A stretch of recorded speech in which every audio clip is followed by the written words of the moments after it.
What's up everybody, Chris here from Bold Canyon Outdoors, and I'm working with Gear America today to bring you a video about tips and tricks for winch recovery and vehicle recovery.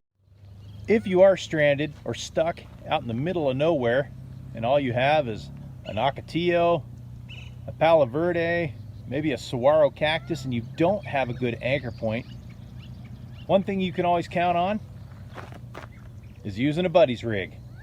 So we're going to show you some techniques for using a buddy's rig if you need to get unstuck. Now, as you can see, I actually have my tree saver attached to the front of this Bronco. Now, let's take a look at this attachment point, because first and foremost, you want to make sure anywhere you attach is going to be frame mounted, not on a bumper.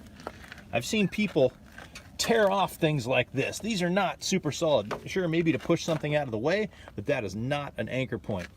But underneath here, you can see it has a frame mounted hook, and that's what I'm going to use for demonstration purposes, because you always want to be frame mounted when you're doing a pull from another vehicle. Now,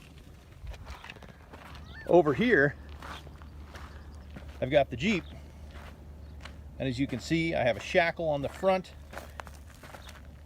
which has a mount that's mounted through to the frame. We've got the winch, excuse my shadow, so there's lots of options there.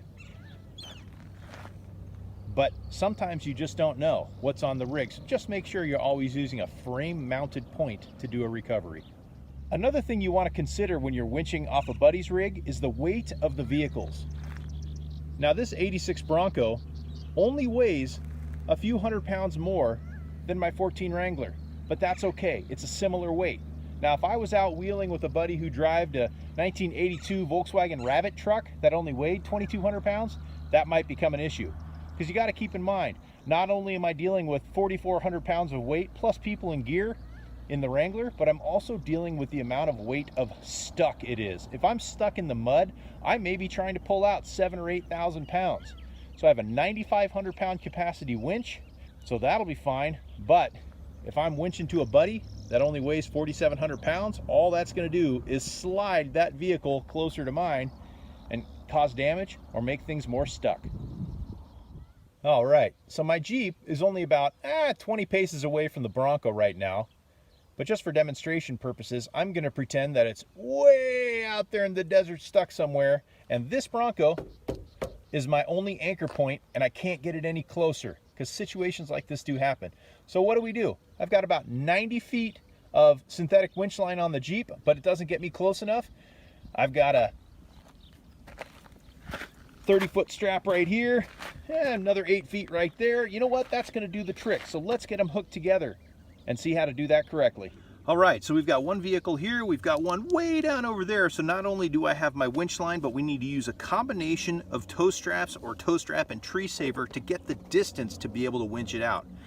So here's a tip to connect these two together without them binding up and unable to get undone. So let's take the shorter strap, and we'll put the longer straps loop through, and I'm gonna pull the whole strap through here. So now we've got what looks like kind of a figure eight. Now, if you were to hook these up to a 5,000 pound rig there, a 4,500 pound rig there, and a 9,500 pound winch and pull it all to capacity, this would create a knot that would be so stuck you'd never get it undone. So here's the tip. Take a rag, take a glove, take your t-shirt, anything like that, and push it through that knot. That way, when it cinches up, you'll still have something in there that's going to have some give to it that you'll be able to pull out and get that knot undone. I've seen people do this without something in the middle, and that knot never came undone. They actually had to cut it out. Now, this is nice gear. You know, it's got a lifetime warranty, but it's not going to have a lifetime warranty if you have to cut it. So take care of your gear. Put a glove, a t-shirt, a rag right in the center of the knot of the two loops, and that way you'll be able to get it undone. All right, so let's take a look at some do's and don'ts when you're hooking up a winch to a buddy's rig. Now, as we talked about before, I have a frame-mounted hook on the Bronco down here, so it's a good, solid point. I've got it hooked up to a tree saver. That's hooked up to my winch line. Now, as you can see here, I've got a shackle in here, and I'm not side loading it. You always want to go end to end. We talked about that with the tree over there. So this is hooked up correctly. Now, since I have both a winch line and a strap on this for that long distance pull, I want to put a damper on both sides just to be safe. So, got my Gear America bag, throw a couple of rocks in there, and we'll take this guy and we'll put it on the winch line. We got a little weight on there. Now, if you notice, I'm a little closer to the hook than I am to the rig. That's because if this breaks off right here, I know that hook isn't going to go all the way back and damage the car or damage a person. Next up, I've got this strap right here. And I'm not using it for the recovery, but since I want to put another damper on this section of the line, just in case, you can coil this around and put a little extra weight on it. Now you've got both lines dampened and you're ready to do a winch pull. Now, here's another don't. Don't ever step over a winch line. And when you're winching, don't stand close to it. You want to stay away from it. You don't want to step over it. This is a very heavy duty thing going on here. There's a lot of potential energy. And if you do everything safely and correctly, there won't be an issue. But just in case, wear gloves, go slow, don't step over the winch line. Let's cruise back over to the Jeep. All right, so we're just about ready to do our pull. Got my controller here, it's plugged in, everything's working and we're ready to go. A couple things I always want to check. Make sure we're locked in on the winch. Make sure there's no obstructions on the winch line.